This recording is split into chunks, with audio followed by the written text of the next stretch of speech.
राधे राधे सभी को। स्वागत है आप सभी का। कैसे हैं आप सभी? आशा करती हूँ आप सभी स्वस्थ होंगे, मस्त होंगे। तो आज है 10 नवंबर और आज दिन है सोमवार। मार्गशीर्ष मास के कृष्ण पक्ष की आज है षष्ठी तिथि, जो कि पूरा दिन रहेगी। उसके बाद सप्तमी तिथि आरंभ हो जाएगी। तो जैसा कि आप सभी जानते हैं, मार्गशीर्ष मास चल रहा है, जिसमें श्री कृष्ण की पूजा को बहुत ही फलदायी माना गया है। और श्री कृष्ण की पूजा करने से इस मास में आपको सभी पापों से मुक्ति मिल जाती है। तो सबसे पहले हम करेंगे अन्नपूर्णा माता की कथा, जो मैंने कल के अध्याय में भी सुनाई थी आपको। उसके बाद हम करेंगे सीता नित्य की कथा और फिर आज का अध्याय 5 का महात्म शुरू करेंगे। तो सभी को राधे राधे, जय श्री श्याम। तो आज शुरू करते हैं अन्नपूर्णा माँ की कथा से, फिर हम करेंगे सीता नित्य की कथा। तो प्राचीन समय की बात है। काशी निवासी एक ब्राह्मण था धनंजय, उसकी पत्नी का नाम था सुलक्षणा, जो अन्य सभी सुख उसे प्राप्त थे, लेकिन उनके दुख का एकमात्र कारण था कि उनकी गरीबी। उनको यही दुख सताता रहता था। एक दिन सुलक्षणा अपने पति से बोली, स्वामी आप कुछ उद्यम करो तो काम चले, इस प्रकार कब तक काम चलेगा। सुलक्षणा की बात सुनकर धनंजय के मन में संशय बैठ गई और वह काशी विश्वनाथ मंदिर में चला गया और वहां जाकर बैठ गया और कहने लगा, देवादिदेव विश्वेश्वर, मुझे पूजा पाठ के बारे में कुछ भी नहीं पता है। मैं तो केवल आपके ही भरोसे यहाँ बैठा हूँ। इतनी विनती करके वह 2-3 दिन लगातार भूखा प्यासा वहाँ बैठा रहा। यह देखकर भगवान शिव ने उसके कान में अन्नपूर्णा अन्नपूर्णा अन्नपूर्णा इस प्रकार 3 बार कहा। यह कौन कह गया? बस इसी सोच में धनंजय पड़ गया कि मंदिर के आते ब्राह्मण को देखकर वह पूछने लगा, पंडित जी अन्नपूर्णा कौन है? तब ब्राह्मण ने कहा, अरे धनंजय, तू तो आज सब छोड़कर बैठा है, इसलिए तुझे हर समय अन्न की ही बात सूझती है।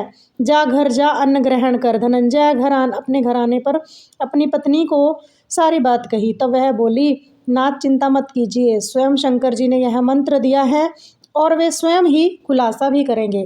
आप फिर से जाकर उनकी आराधना करो। पत्नी के कहे अनुसार धनंजय फिर से पहले की तरह पूजा पाठ करने बैठ गया। रात्रि में भगवान शंकर जी ने आज्ञा दी, कहा तू पूर्व दिशा में चला जा। अब धनंजय अन्नपूर्णा का नाम जपता जाता और रास्ते में फल खाता, झरनों का पानी पीता। इस प्रकार कितने ही दिनों तक वह लगातार चलता रहा।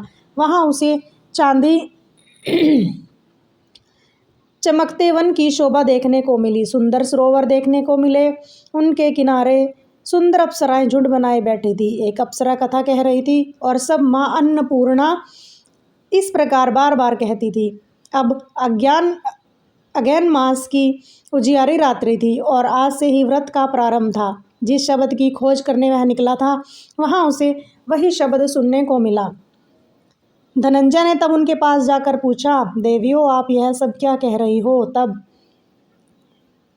उन सब ने कहा कि हम मां अन्नपूर्णा का व्रत कर रहे हैं। व्रत करने से क्या होता है और क्या यह व्रत किसी ने भी किया है? इसे कब किया जाता है, कैसे किया जाता है और इसकी क्या विधि है? मुझे भी कहो। धनंजय के कहने पर अप्सराएं कहने लगी, इस व्रत को कोई भी कर सकता है। 21 दिन व्रत करने के लिए 21 गांठ वाला सूत लेना होगा। 21 दिन यदि ना कर पाए तो 1 दिन का ही उपवास करें और यदि यह भी ना कर पाए तो केवल कथा सुनकर प्रसाद लें। निराहार रहकर कथा सुने। कथा सुनने वाला कोई भी ना मिले तो आप एक सुपारी और धृत कुमारी यानी ग्वार पाठा के वृक्ष के सामने दीपक रख को साक्षी बनाकर सूर्य, गाय, तुलसी और महादेव को बिना कथा सुनाए मुख में अन्न मत डालना। यदि भूल से भी कुछ पड़ जाए तो 1 दिवस और उपवास करें। व्रत के दिन क्रोध ना करें, झूठ ना बोलें। अप्सराओं के द्वारा विधि बताने पर धनंजय बोला, फिर बताइए इस व्रत के करने से क्या होगा? तब वे कहने लगी, इसके करने से अंधे को नैन मिल जाते हैं, लूलों को हाथ मिल जाते हैं, निर्धन को धन मिल जाता है, बांझन को संतान मिलती है, मूर्ख को विद्या मिलती है और जिस कामना से व्रत को करता है माँ उसकी वह हर मनोकामना पूर्ण करती है। धनंजय कहने लगा, बहनों मेरे घर में भी धन नहीं है, विद्या नहीं है, कुछ भी तो नहीं है मेरे पास। मैं तो दुखिया ब्राह्मण हूँ, मुझे भी क्या आप सूत देंगी? हाँ भाई, तेरा कल्याण हो, हम तुझे सूत देंगे। ये लो व्रत का मंगल सूत। तब धनंजय ने उन अप्सराओं से सूत लेकर व्रत को किया। व्रत पूरा हुआ। तभी सरोवर में से 21 खंड की स्वर्ण सीढ़ी हीरा मोती से प्रकट हुई। धनंजय अन्नपूर्णा की जय, अन्नपूर्णा की जय कहता जाता। इस प्रकार जाने कितनी ही सीढ़ियां वह उतार गया। तब अंदर आकर उसने देखा कि करोड़ों सूर्यों के समान प्रकाशमान माँ अन्नपूर्णा का मंदिर है। उसके सामने स्वर्ण सिंहासन पर माँ अन्नपूर्णा विराजमान है। सामने भिक्षा हेतु शंकर भगवान खड़े हैं। देवांगनाएं चंवर डुला रही हैं। कितने ही हथियार बांधे पहरा दे रहे हैं। धनंजय दौड़कर माँ जगदम्बा के चरणों में गिर गया और उनके मन का दुख जानकर धनंजय हाथ जोड़कर कहने लगा, माता आप तो अंतर्यामी हैं, आपको मैं अपनी दशा क्या बताऊं, आप तो सब कुछ जानती हैं। तब माता बोली, तुमने मेरा व्रत किया है, जा संसार तुम्हारा सत्कार करेगा। माता ने धनंजय के जीवा पर बीज मंत्र लिख दिया। अब तो उसके रोम रोम में विद्या प्रकट हो गई। इतने में क्या देखता है कि वह काशी विश्वनाथ के मंदिर में खड़ा है। माँ का वरदान देकर धनंजय घर आया। अपनी पत्नी को सुलक्षणा को सारी बात कही। माता जी की कृपा से उसके घर में धन संपत्ति बढ़ने लगी। छोटा सा घर बहुत बड़ा गिना जाने लगा। जैसे शहद के छत्ते में मक्खियाँ जमा होती हैं, उसी प्रकार अनेक सगे संबंधी आकर उसके पढ़ाई करने लगे। कहने लगे, इतना धन और इतना बड़ा सुंदर संतान नहीं है तो इस कमाई को कौन भोगेगा? सुलक्षणा से तो कोई संतान हुई नहीं, इसलिए तुम दूसरा विवाह कर लो। तो अनिच्छा होते हुए भी धनंजय को दूसरा विवाह करना पड़ा और सती सुलक्षणा को संतान सौतन का दुख भोगना पड़ा। इस प्रकार धीरे धीरे दिन बीतते गए और अनेक मास आए। नए बंधन से बंधे पति ने सुलक्षणा से कहलवाया कि इस व्रत के प्रारंभ से ही हम सुखी हुए हैं, इस कारण यह व्रत छोड़ना नहीं है। माता जी का प्रताप है जो हम इतने सुखी हुए हैं। सुलक्षणा की बात सुनकर धनंजय उसके यहाँ आया और व्रत में बैठ गया। नई बहू को इस व्रत के बारे में कुछ भी पता नहीं था। वह तो धनंजय के वापस लौटने की राह देख रही थी। दिन बीतते गए और व्रत पूर्ण होने में केवल 3 ही दिन बचे थे कि नई बहू को पता चल गया कि उसके मन में ईर्ष्या की ज्वाला दहक रही थी। वह सुलक्षणा के घर गई और धमकी और उसके यहाँ भगदड़ मचा दी और वही क्रोध के मारे ब्राह्मण को अपने साथ ले आई। नए घर में धनंजय को पकड़कर घर वापस ले आई। धनंजय को निद्रा ने आ दबाया। थोड़ी देर में नींद में वह सो गया और ठीक उसी समय नई बहू ने उसका जो सूत था वह आग में डाल दिया। अब तो माता जी का क्रोध जाग गया। इधर माता क्रोधित हुई और उधर अचानक ही आग लग गई। सब कुछ जलकर खाक हो गया। सुलक्षणा जान गई कि पति को फिर अपने घर से ले आई। नई बहू अपने पिता के घर जा बैठी। पति को परमेश्वर मानने वाली सुलक्षणा बोली, नाथ घबराना नहीं, माता जी की कृपा अलौकिक है। पुत्र कुपुत्र हो सकता है पर माता कुमाता कभी नहीं हो सकती। इसलिए आप श्रद्धा और भक्ति से माता की आराधना फिर से शुरू करो, वे हमारा अवश्य ही कल्याण करेंगी। धनंजय फिर से माता के पीछे पड़ गया और वह फिर वहीं सरोवर सीढ़ी प्रकट हुई और उसमें वह माँ अन्नपूर्णा कहकर उतर गया। वहां जाकर माता के चरणों में करुण वंदन करने लगा, विलाप करने लगा। माता प्रसन्न होकर बोली, यह मेरे स्वर्ग की मूर्ति ले और उसकी पूजा करना, फिर तू सुखी हो जाएगा। तुझे मेरा आशीर्वाद है। तेरी पत्नी सुलक्षणा ने श्रद्धा से मेरा व्रत किया है, उसे मैंने पुत्र का वरदान दिया है। धनंजय ने आंखें खोली तो खुद को काशी विश्वनाथ के मंदिर में खड़ा पाया। यहाँ से फिर वह उसी प्रकार घर गया। इधर सुलक्षणा गर्भवती हुई और 9 महीने पूरे होने पर उसके यहाँ एक पुत्र का जन्म हुआ। गांव में आश्चर्य की लहर दौड़ पड़ी। अब तो गांव में जिसकी भी कोई कामना होती थी मनौती मांगने लगता। मनोकामना पूर्ण होने लगी सभी की। इस तरह उस गांव में निसंतान सेठ के भी पुत्र हो गया। उसने माता अन्नपूर्णा का मंदिर बनवाया। उसमें माता जी धूमधाम से पधारी। यज्ञ हुआ और धनंजय को मंदिर के आचार्य का पद दिया गया। जीविका के लिए मंदिर की दक्षिणा और रहने के लिए बड़ा सुंदर सा भवन भी दिया गया। धनंजय पत्नी और पुत्र सहित यहाँ सुख से रहने लगी। माता जी ने के चढ़ावे से भरपूर आमदनी होने लगी। उधर नई बहू के पिता के घर में डाका पड़ गया, सब कुछ लुट गया और वे भीख मांगकर अपना पेट पालने लगे। सुलक्षणा ने जब यह बात सुनी तो उसने उन्हें बुलवा भेजा और उनके आने पर उन्हें अलग घर में रख लिया और उनके अन्न वस्त्र का प्रबंध भी किया। धनंजय, सुलक्षणा और उसका पुत्र माता जी की कृपा से आनंद से रहने लगे। माता जी ने जैसे उनके भंडार भरे, माता जी वैसे ही हम सभी के भी भंडार भरना। सभी प्रेम से बोलिए अन्नपूर्णा माता की जय। इस कहानी को सीता माता कहती थी और श्री राम जी सुनते थे। एक दिन श्री राम भगवान को किसी काम के लिए बाहर जाना पड़ा तो सीता माता कहने लगी कि भगवान, मेरा तो 12 वर्ष का नितनेम है, आप बाहर जाएंगे तो मैं यह कथा किसको सुनाऊंगी। तो राम जी कहने लगे, सीता जी आप जाके कुएं की पल पर बैठ जाना और वहाँ जो भी स्त्रियां पानी भरने आएंगी आप उनको अपनी कथा सुनाना। सीता जी ने ऐसा ही किया। वो जाकर कुएं की पाल पर बैठ गई। वहाँ एक स्त्री आई जिसने रेशम की साड़ी पहनी हुई थी और सोने का घड़ा लिए हुए थी।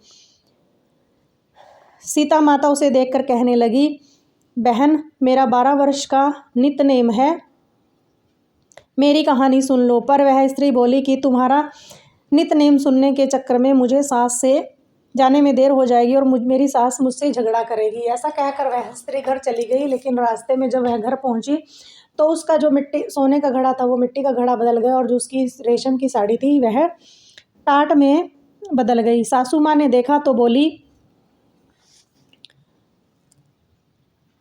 कि बहू, यह तू किसका दोष अपने सिर पर ले आई है। बहू बोली, माँ जी, कुएं पर एक औरत बैठी थी और वह मुझसे कहानी सुनने के लिए बोल रही थी। मैंने उसकी कहानी नहीं सुनी, शायद उसी का दोष मुझे लगा है, इसलिए मुझे यह फल मिला है। बहू की बात सुनकर अगले दिन वह साड़ी और वह मटका लेकर सासू घड़े पर पहुंची। उसने देखा वह स्त्री वहीं बैठी है। तो सास को देखकर सीता माता कहने लगी, बहन, मेरी कहानी सुनो। सास बोली, एक बार छोड़, मैं तेरी 4 बार कहानी सुनने के लिए तैयार हूँ। तो सीता माता ने अपनी कहानी शुरू की। राम आए, लक्ष्मण आए, देश के पुजारी आए, नितनेम का नेम लाए, आओ राम बैठो राम,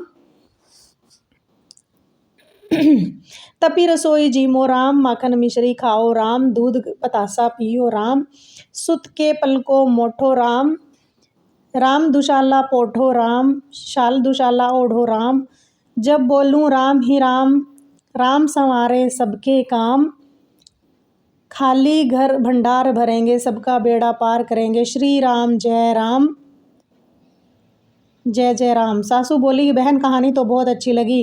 कहानी सुनकर सासू माँ घर चली गई और उसकी साड़ी फिर से रेशम की बन गई और उसका मिट्टी का घड़ा फिर से सोने के घड़े में बदल गया। बहू ने देखा तो कहने लगी, सासू माँ, आपने यह सब कैसे किया है। सासू बोली, बहू, जो तू दोष लगा कर आई थी, मैंने उस दोष को उतार दिया है। बहू ने पूछा कि माँ, वह स्त्री जो कुएं पर बैठी थी वह कौन थी। तो सासू माँ बोली, वह तो साक्षात सीता माता थी। वह अपने नितनेम की कहानी सुनाती है, नए को पुराना कर देती है, पुराने को नया कर देती है, अन्न के भंडार भर देती है, मनुष्य की जो भी इच्छा है उसे पूर्ण कर देती है। बहू बोली, माँ जी, फिर तो मुझे भी यह कहानी सुनाइए। तो बहू बोलती है कि मुझे भी कहानी सुनाइए। तो सासू माँ कहती है, राम आए, लक्ष्मण आए, देश के पुजारी आए, नितनेम का नेम लाए, आओ राम बैठो राम, तपी रसोई जीमो राम, माखन मिश्री खाओ राम, दूध बताशा पियो राम, सुत के पल का मोठो राम, शाल दुशाला ओढ़ो राम, शाल दुशाला ओढ़ो राम, जब भी बोलूँ राम ही राम, राम बनाए सबके काम, खाली घर भंडार भरेंगे, सबका बेड़ा पार करेंगे, बोलो राम श्री राम जय जय राम। कहानी सुनकर बहू बोली, माता जी, कहानी तो बहुत अच्छी है, हम इस कहानी का हर रोज़ पाठ किया करेंगे। और सास बहू रोज़ सुबह उठती, नहाती धोती, पूजा पाठ करती और सीता नितनेम की कहानी कहती। एक दिन की बात है कि एक पड़ोसन उनके घर पर आई और बोली कि बहन, जरा सी आँच दे दो। तो बहू बोली, अभी तो हमने आँच जलाई ही नहीं है। पड़ोसन बोली कि तो फिर तुम 4 बजे से उठकर क्या कर रही हो, जो तुमने अभी तक आग नहीं जलाई। तो उन्होंने कहा कि हम सुबह सुबह उठकर पूजा करते हैं, फिर सीता माता के नित्यनेम की कहानी कहते हैं। पड़ोसन ने उनकी बात सुनी और कही कि सीता माता की कहानी कहने से तुम्हें क्या मिला। तब वे दोनों बोली, सीता माता की कहानी कहने से घर में भंडार भर जाते हैं, सारे काम पूर्ण हो जाते हैं, मन की इच्छा भी पूरी होती है। पड़ोसन ने कहा, बहन अगर ऐसा है तो फिर यह कहानी मुझे भी सुनाओ। तो बहू बोली कि ठीक है, तुम भी यह कहानी सुन लो। राम आए, लक्ष्मण आए, देश के पुजारी आए, नित नेम का नेम लाए, आओ राम बैठो राम, तपी रसोई जीमो राम, दूध पताशा पियो राम, माखन मिश्री खाओ राम, राम सुत के पल को मोठो राम, शाल दुशाला पोढ़ो राम, शाम दुशाला ओढ़ो राम, जब भी बोलूँ राम ही राम, राम संवारे सबके काम, खाली घर भंडार भरेंगे, सबका बेड़ा पार करेंगे, श्री राम जय राम, जय जय राम। पड़ोसन ने यह कहानी को सुना और बोली, बहन कहानी तो बहुत ही अच्छी लगी। अब वह पड़ोसन भी नित्यनेम सीता माता की कहानी कहने लगी। कहानी कहने से सीता माता ने पड़ोसन के भी घर के भंडार भर दिए। देखते ही देखते अब तो पूरे मोहल्ले में नित्यनेम की कथा चल पड़ी और हर किसी की मनोकामना पूर्ण होने लगी। सीता माता जैसे उन सभी पर कृपा की है, उन सभी के भंडार भरे हैं, वैसे ही हम सबके भंडार भी भरना। कहानी सुनने वाले और सुनाने वाले और हुंकार भरने वाले सबका भला करना। प्रेम से बोलिए सीता मैया की जय। देव ऋषि नारद ने मुनिवर से कहा, श्री नारायण ब्राह्मण, मैंने अत्यंत अद्भुत संपूर्ण उपाख्यानों को सुना है। अब दुर्गा माता का उत्तम उपाख्यान को मैं सुनना चाहूँगा। वेद की कौमुखी शाखा में जो दुर्गा, ईशान, विद्यानुमा, शिवा, सती, नित्य नेम, भगवती, सर्वांगणी, सर्वमंगल, अंबिका, वैष्णवी, गौरी, पार्वती और सनातनी, यह 16 नाम बताए गए हैं। वे सब के लिए कल्याणदायक हैं। वेताओं में श्रेष्ठ नारायण इन 16 नामों का उत्तम अर्थ है। वह सबको अभीष्ट हैं। उनमें सर्वसम्मत वेदांत अर्थों को आप बतलाइए। पहले किसने दुर्गा जी की पूजा की, फिर दूसरी, तीसरी और चौथी बार किन किन लोगों ने उनका सभी जगह पूजन किया। तब श्री नारायण जी कहने लगे, देवऋषि भगवान विष्णु ने वेद में इन 16 नामों का अर्थ किया है। महामुनि, अब देवी का वेदोक्त उपाख्यान सुनो। सबसे पहले परमात्मा कृष्ण ने सृष्टि के आदिकाल में गोलोकवर्ती वृंदावन के रास मंडल में देवी की पूजा की। दूसरी बार मधु और कैडम ने भय प्राप्त होने पर ब्रह्मा जी से उनकी पूजा की। तीसरी बार त्रिपुरारी महादेव ने त्रिपुर से प्रेरित होकर देवी का पूजन किया था। चौथी बार दुर्वासा ने श्राप से राज्य लक्ष्मी के भ्रष्ट हुए देवराज इंद्र ने भक्ति भाव के साथ देवी भगवती सती की आराधना की थी। तब से मुनियों, सिद्धों, देवताओं और श्रेष्ठ महर्षियों द्वारा संपूर्ण विश्व में सब और सदा देवी की पूजा होने लगी। मुनि पूर्व काल में संपूर्ण देवताओं के तेज पुंज से देवी प्रकट हुई थी। उस समय सब देवताओं ने अस्त्र शस्त्र और आभूषण दिए थे। उन्हीं देवी दुर्गा ने दुर्ग आदि दैत्यों का वध किया था। उसके साथ साथ उनका राज्य वापस लौटाया था तथा दूसरे कल्प में महात्मा राजा सूरत ने, जो ऋषि के शिष्य थे, सरिता नदी के तट पर मिट्टी की मूर्ति में देवी की पूजा की थी। उन्होंने वेदांत के 16 उपचार अर्पित करके विधिवत पूजन और ध्यान के बाद कवच धारण किया था और फिर परिहार नामक स्तुति करके अभीष्ट वरदान प्राप्त किया था। इसी तरह उस सरिता के तट पर उसी मृण्मय मूर्ति में एक वैश्य भी देवी की पूजा करके मोक्ष को प्राप्त किया था। राजा और वैश्य ने अपनी आंखों से आंसू बहाते हुए दोनों हाथ जोड़कर देवी की स्तुति की और फिर उनका मृण्मय प्रतिभा का नदी के निर्मल गंभीर जल में विसर्जन कर दिया। वैसी मृण्मय प्रतिमा को जलमग्न हुआ देखकर राजा और वैश्य दोनों रो पड़े। फिर यहाँ से वह कहीं और चले गए। वैश्य ने देह त्याग करके जन्मांतर में पुष्कर तीर्थ में दुष्कर तपस्या की और दुर्गा देवी के वरदान से वे गोलोक धाम में चले गए। राजा अपने निष्कटक राज्य को लौटा दिया और वहाँ सभी के आदरणीय होकर बलपूर्वक शासन करने लगे। उन्होंने 60,000 वर्षों तक राज्य का भोग किया और फिर अपनी पत्नी और राज्य का भार अपने पुत्र को सौंपकर काल योग से पुष्कर में तपस्या करके दूसरे जन्म में सावर्थी मनु हुए।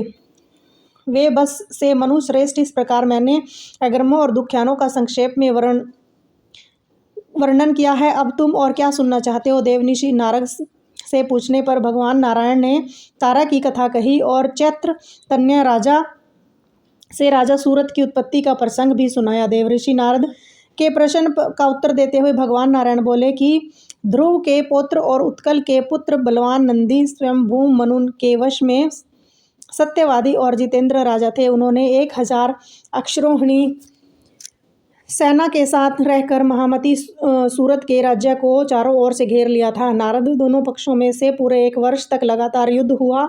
अंत में चिरंजीवी वैष्णव नरेश नंदी ने सूरत पर विजय प्राप्त कर ली। नंदी ने उन्हें राज्य से बाहर निकाल दिया। वहां भद्रा भयभीत राजा सूरत राजा में अकेले पड़ गए। नदी के तट पर उनकी एक वैश्य से भेंट हुई। मुनि उन दोनों से परस्पर बंधु भाव की स्थापना की। वे दोनों मित्र हो गए। उनमें बड़ा प्रेम हो गया। राजा वैश्य के साथ मैथल से आश्रम पर गए। भारत में सत्पुरुषों के लिए जो पुष्कर में जाकर राजा ने उन महातेजस्वी मुनि के दर्शन किए। मैथल जी अपने शिष्यों को परस दुर्लभ ब्रह्म तत्व का उपदेश दे रहे थे। राजा और वैश्य ने भी वह सुना। उन श्रेष्ठ मुनि को प्रणाम किया। मुनि ने दोनों अतिथियों का आदर सत्कार किया और आशीर्वाद दिया। फिर अलग अलग उन दोनों का कुशल मंगल, जाति और नाम पूछा। राजा सूरत ने उन मुनीश्वर को बारी बारी से उनके प्रश्नों का उत्तर दिया। राजा सूरत बोले, ब्राह्मण मैं राजा सूरत हूँ और मेरा जन्म चैत्र वंश में हुआ है। इस समय बलवान राजा नंदी ने मुझे अपने राज्य से निकाल दिया है। अब मैं कौन सा उपाय करूं? किस प्रकार से पुनः अपने राज्य पर अपना अधिकार प्राप्त कर सकूं? मुनिवर आप यह बताइए। महाभाग हे मुनि, मैं तो आपकी कृपा ही आपकी शरण में आया हूँ। यह समाधि नामक वैश्य है। फिर भी देवताओं इसके स्त्री पुत्रों के धन से के लालच से इसको घर से बाहर निकाल दिया। इसका अपराध तो बस इतना ही है कि यह स्त्री पुत्रों और बंधु बांधवों के मना करने पर भी प्रतिदिन ब्राह्मणों को प्रचुर धन और रत्न दिया करती थी। इसी से क्रोध में आकर उन लोगों ने इसे घर से निकाल दिया। फिर आज लोग इसको ढूंढते हुए यहाँ पर आए, परंतु यह पवित्र ज्ञानी और अब उनके आग्रह करने पर भी घर को नहीं लौटना चाहता। तब उनके पुत्रों ने संतप्त होकर सभी कर्मों से विरक्त हो गए और सारा कुछ ब्राह्मण छोड़कर वन को चले गए। श्री हरि का परम परंतु यह भक्त और ज्ञानी अब इनके आग्रह करने पर भी घर को लौटना नहीं चाहती। तब उसके पुत्र भी पितृ शोक से संतप्त होकर सभी कर्मों से विरक्त हो गए और सारा धन ब्राह्मणों को देकर घर छोड़कर वन में चले गए। श्री हरि का परम दुर्लभ दास से प्राप्त हो रहा है, यही इस वैश्य का अब अभीष्ट मनोरथ हो गया है। इस निष्काम वैश्य को यह अभीष्ट वस्तु कैसे प्राप्त होगी? हे मुनिवर, आप कृपा विस्तार पूर्वक बताने की कृपा करें। तब भी श्री मैथस ने कहा, राजन, निर्गुण परमात्मा श्री कृष्ण की आज्ञा से त्रिमूलमयी कृष्ण सभी विश्व को अपनी माया से ढक देते हैं। वह कृपामयी देवी जिन धर्मात्मा पुरुष पर कृपा करती है उन्हें दया करके परम दुर्लभ श्री कृष्ण भक्ति प्रदान करती है। राजन, परंतु जिन मानवी पुरुषों पर विष्णु माया दया नहीं करते, उन दुर्लिस्त माया द्वारा ही मोह जाल से बांध देते हैं। राजन, मैं प्रवेक्ता का पुत्र और ब्रह्मा जी का पौत्र हूँ और भगवान शंकर से ज्ञान प्राप्त करके परमात्मा श्री कृष्ण का भजन करता हूँ। महाराज, नदी के तट पर जाओ और सनातनी दुर्गा का भजन करो। तुम्हारे मन में राज्य की कामना है, इसलिए वे दुर्गा तुम्हें अवारणीय बुद्धि प्रदान करेंगी और इस निष्काम वैश्य को कृपामयी वैष्णवी देवी शुद्ध विवेचना बुद्धि प्रदान करेंगी। ऐसा कहकर कृपा निधान मुनीश्वर मैथल ने उन दोनों को दुर्गा जी की पूजा विधि और सत्रोत कवच और मंत्र का उपदेश दिया। वैश्य ने उन कृपामयी देवी की आराधना करके मोक्ष को प्राप्त कर लिया और राजा को फिर से अपना अभीष्ट राज्य, मनु का पद और मनोवांछित परम ऐश्वर्य प्राप्त हो गया। इस प्रकार मैंने सुखद, सारभूत और मोक्षदायक परम उत्तम दुर्गा जी का उपाख्यान पूर्ण रूप से सुना दिया है। देवऋषि, अब तुम और क्या सुनना चाहते हो? देवऋषि नारद ने पूछा, भगवान जो सर्वोत्कृष्ट मूढ़ों वृद्धि कराने वाला और अमृत का उत्तम सागर है, उसे तो मैंने सुन लिया। अब मैं गणेश खंड को, जो मनुष्यों के संपूर्ण मंगल का भी मंगल स्वरूप और गणेश जी का जन्म पूर्वोत्तर से भी परिपूर्ण, मैं उसे सुनना चाहता हूँ। जगदीश्वर, भला पार्वती जी के शुभ उदर से सुश्रेष्ठ गणेश जी की उत्पत्ति कैसे हुई? किस प्रकार पार्वती देवी ने ऐसे पुत्र को प्राप्त किया? गणेश जी को किस देवता के अंश से उत्पन्न हुए? अयोनिष्ट से अर्थात खुद ही प्रकट हुए या किसी योनि से उनका जन्म हुआ? उनका ब्रह्म तेज कैसा था? उनमें कितना पराक्रम था? उनकी तपस्या कैसी थी? वे कितने ज्ञानी और उनका यश कितना निर्मल था? जगदीश्वर, नारायण, शंभु और ब्रह्मा के रहते हुए संपूर्ण विश्व में सबसे पहले उनकी ही पूजा क्यों की जाती है? वे हाथों के मुख वाले, एक दंत और विशाल लोंद वाले कैसे हो गए? महाभारत पुराणों में उनके जन्म का वृतांत वर्णन किया गया है। कृपा आप उस परम मनोहर और अत्यंत निर्णय को पूर्ण रूप से कहिए, क्योंकि उसे सुनने के लिए मुझे परम कौतूहल हो रहा है। तो श्री नारायण कहने लगे, नारद, मैं उस परम अद्भुत रहस्य का वर्णन करता हूँ, सुनो। वह पाप संताप का हरण करने वाले, संपूर्ण विघ्नों का नाश करने वाले, सभी तरह के मंगलों को देने वाले और सार रूप और सभी पापों का नाश करने वाला है। दैत्यों द्वारा पीड़ित हुए देवताओं को तेजो राशि से उत्पन्न हुई देवी ने दैत्य समुदाय का संहार कर डाला। फिर से दक्ष की कन्या होकर प्रकट हुई। उस समय देवी का नाम सती था। उन्होंने अपने स्वामी अर्थात शिव जी की निंदा होने के कारण योग धारणा द्वारा अपने शरीर का परित्याग कर दिया था और फिर शैलराज की परम प्रिय पत्नी मैना के पेट से जन्म लिया। पर्वतराज ने उन पार्वती जी का विवाह शंकर जी के साथ कर दिया। तब महादेव जी ने उन्हें अपने साथ लेकर निर्जन वन में चले गए। वहाँ बहुत लंबे समय तक शंकर जी पार्वती जी का विहार चलता रहा। जब देवताओं ने आकर विहार से विरत होने के लिए उनसे प्रार्थना की, तब भगवान शंकर विरत हो गए। उस समय महादेव जी की शुक्र भूमि पर गिर पड़ा और सकंद कार्तिकेय उत्पन्न हुए। तब पार्वती जी ने शंकर जी से एक श्रेष्ठ पुत्र के लिए प्रार्थना की। तब महादेव जी ने कहा, पार्वती, मैं उपाय बताता हूँ, सुनो। उस समय से तुम्हारा परम कल्याण होगा, क्योंकि त्रिलोकी में उपाय करने से ही कार्य सिद्ध होते हैं। मैं तुमसे जिस उपाय का वर्णन करूँगा वह संपूर्ण अभीष्ट रिद्धि का बीज रूप परम मंगलमय होगा।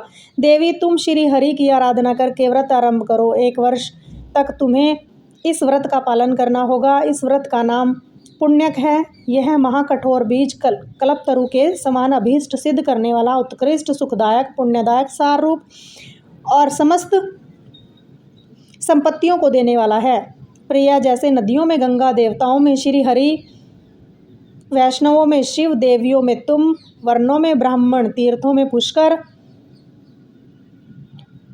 पुष्पों में पारिजात, पत्रों में तुलसी दल, पुण्य दल करने वाले, तिथिवारों में पुण्याद, रविवार, मासों में मार्गशीर्ष, ऋतुओं में बसंत, वत्सरों में संवत्सर, युगों में कलयुग, पूजनीय में विद्या पढ़ने वाले गुरु, गुरुओं में माता, धनों में रतन, प्रियजनों में पति, बंधुओं में पुत्र, वृक्षकरों में कल्पतरु, फलों में आम का फल, वर्षों में भारतवर्ष, वनों में वृंदावन, स्त्रियों में शत्रुपा, परियों में काशी, तेजस्वियों में सूर्य, सुखदाताओं में चंद्रमा, रूपवानों में कामदेव, शास्त्रों में वेद, सिद्धों में कपिल मुनि, में वीर हनुमान, क्षेत्रों में ब्राह्मण का मुख, यश प्रदान करने वाले, विद्या और मनोहारिणी कविता, व्यापक वस्तुओं में आकाश, शरीर के अंगों में नेत्र, विभवों में हरि, कथा सुनने में हरि का ध्यान, स्पर्शों में पुत्र का स्पर्श, हिंसकों में दुष्ट, पापों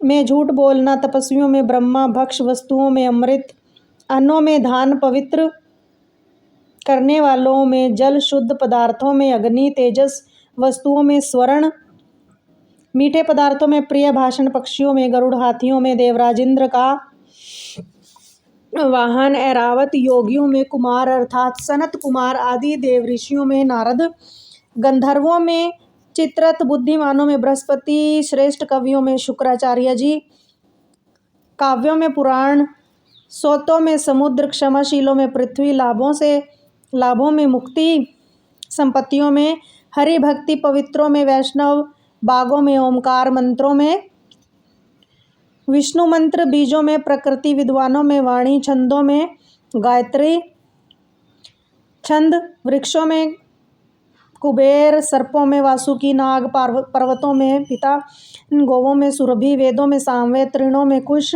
सुखापर्दों में लक्ष्मी जी, शीघ्र ग्रामियों में अर्थात सबसे तेज चलने वाला मन, अक्षरों में अहंकार, हितोषियों में पिता, यंत्रों में शालिग्राम, शिला, पशु, हस्तियों में विष्णु पुंजर, चौपायों में सिंह, जीवादियों में मनुष्य, इंद्रियों में मन, रोगों में मंदाग्नि, अदिति, पुत्रों में इंद्र, दैत्य में बलि, साधुओं में प्रहलाद, दानियों में दधीची, अस्त्रों में ब्रह्मास्त्र, चक्रों में सुदर्शन चक्र, मनुष्यों में राजा रामचंद्र और धनुधारियों में लक्ष्मण जी श्रेष्ठ हैं। और जैसे श्री कृष्ण सर्वाधार समस्त जीवों द्वारा पूजनीय, सबके बीच स्वरूप, सब कुछ देने वाले और सभी वस्तुओं के सार रूप हैं, उसी प्रकार यह पुष्यक व्रत संपूर्ण व्रतों में श्रेष्ठ है। इसीलिए हे महाभाग्य, तुम इस व्रत का अनुष्ठान करो, यह तीनों लोकों में अत्यंत दुर्लभ है। इस व्रत के पालन से ही तुम्हें संपूर्ण वस्तुओं का समारोह पुत्र प्राप्त होगा। इस व्रत के द्वारा संपूर्ण प्राणियों के मनोरथ सिद्ध करने वाले श्री कृष्ण की आराधना की जाती है, जिनके सेवन से, उनके दर्शन से मनुष्य अपने करोड़ों पितरों के पाप से मुक्त हो जाता है। जो मनुष्य विष्णु मंत्र ग्रहण करके श्री हरि की सेवा करते हैं, वह भारतवर्ष में अपने जन्म धारण को सफल कर देता है। यह अपने पूर्वजों का उद्धार करके निश्चय ही वैकुंठ लोक में जाता है और श्री कृष्ण का पार्षद होकर सुखपूर्वक आनंद का उपभोग करता है। वह भक्त अपने भाई, बांधव, वृत्त, सगे संबंधी और आगामी अपनी पत्नी का उद्धार करके श्री हरि के परम पद को प्राप्त कर जाता है। इसलिए हे गिरिराज, तुम भी इस दुर्लभ व्रत विष्णु मंत्र को ग्रहण करो और उस व्रत काल में इसी मंत्र का जाप करो। यह पितरों की मुक्ति का कारण है। ऐसा कहकर भगवान शिव गिरिजा जी के साथ तुरंत ही गंगा तट पर गए और उन्होंने प्रसन्नता पूर्वक कवच और स्तोत्र सहित मनोहर विष्णु मंत्र पार्वती जी को सुनाया। फिर उन्होंने पार्वती जी से पूजा की विधि और नियमों का भी वर्णन किया, जिसका वृतांत आप सभी अगले अध्याय में सुनिएगा। राधे राधे, जय श्री श्याम। आइए अब सुनते हैं श्री कृष्ण चालीसा का पाठ। वंशी शोभित कर मधुर नील जल दे श्याम, अरुण अरुधनु जनु विमफल नयन कमल अभिराम। पूर्ण इंद्र अरविंद मुख पीताम्बर शुभ साज, जय मनमोहन मदन छवि कृष्ण चंद्र महाराज। जय यदुनंदन जय जगवंदन, जय वासुदेव देवकी नंदन। जय यशोदासुत नंद दुलारे, जय प्रभु भक्तन के दृगतारे। जय नंद जय नटनागर नागनथैया, कृष्ण कन्हैया धेनु चरैया। पुनि नख पर प्रभु गिरिवर धारो, आओ दीनन कष्ट निवारो। वंशी मधुर उधर धरि टेरो, होवे पूर्ण विनय यह मेरी। आओ हरि पुने माखन चाखो, आज लाज भारत की राखो।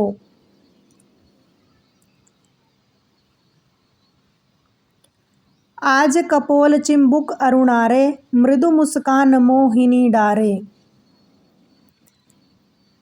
राजित राजीव नयन विशाला, मोर मुकुट वैजयंती माला।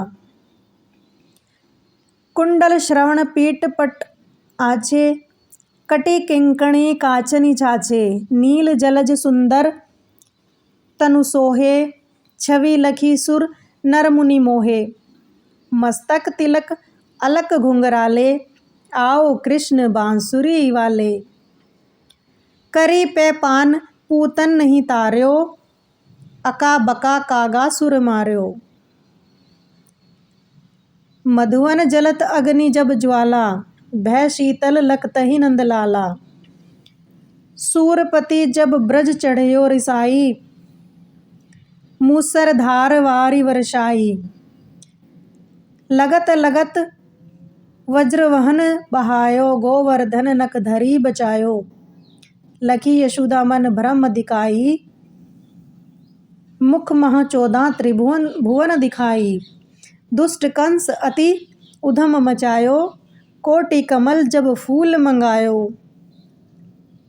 नाथी कालहि तब तुम लीन हो, चरण चिन्ह है बीने निर्भय कीनो। करी गोपिन संग रास विलासा, सबकी पूर्ण करी अभिलाषा। केतकी महा असुर संहार्यो, कंस ही केस पकड़ी दे मार्यो। माता पिता की बंदी छुड़ाई, उग्रसेन कहूँ राज दिलाई। मही से मृतक छहो सुत लायो, मातृदेव की शोक मिटायो। भौमासुर सुख दैत्य संहारी, लाए षटदश सहस कुमारी। हे भीमहि तृणचीर संहारा, जय सिंधु राक्षस कम मारा। असुर बकासुर कादिक मार्यो, भगतन के तब कष्ट निवार्यो। दीन सुदामा के दुख टार्यो, तंदुल 3 मूठ मुख डार्यो। प्रेम के साग विदुर घर मांगे, दुर्योधन के मेवा त्यागे। सखी प्रेम की महिमा भारी, ऐसे श्याम दीन हितकारी। भारत के पारथ रथ हांके, लिए चक्र कर नहीं बल थाके। निज गीता के ज्ञान सुनायो, भगतन हृदय सुधा वर्षाए। मीरा थी ऐसी मतवाली, विष पी गई बजाकर ताली। राणा भेजा सांप पिटारी, शालिग्राम बने बनवारी। निज माया तुम विधि दिखाया, उड़ते संशय सकल मिटायो। तब शत निंदा करी तत्काल, जीवन मुक्त भयो शिशुपाल। जब ही द्रौपदी टेर लगाई, दीनानाथ लाज बचाई। तुरत ही वसन बसे बने नंदलाला, बढ़े चीर में अरि मुँह काला। अस अनाथ के नाथ कन्हैया, डूबत भंवर बचैयो नैया। सूरदास आस उरधारी, दया दृष्टि कीजय बनवारी। नाथ सकल मम कुमति निवास, क्षमति बेगी अपराध हमारो। खोलो पट अब दर्शन दीजो, बोलो कृष्ण कन्हैया की जय हो। दोहा। यह कृष्ण चालीसा का पाठ करे उरधरहि, अष्ट सिद्धि नवनिधि फल लहे उदारत चारी। चालीसा सप्तम। जय हो कृष्ण भगवान की। राधे राधे। जय Shri Shyam. Thank you so much.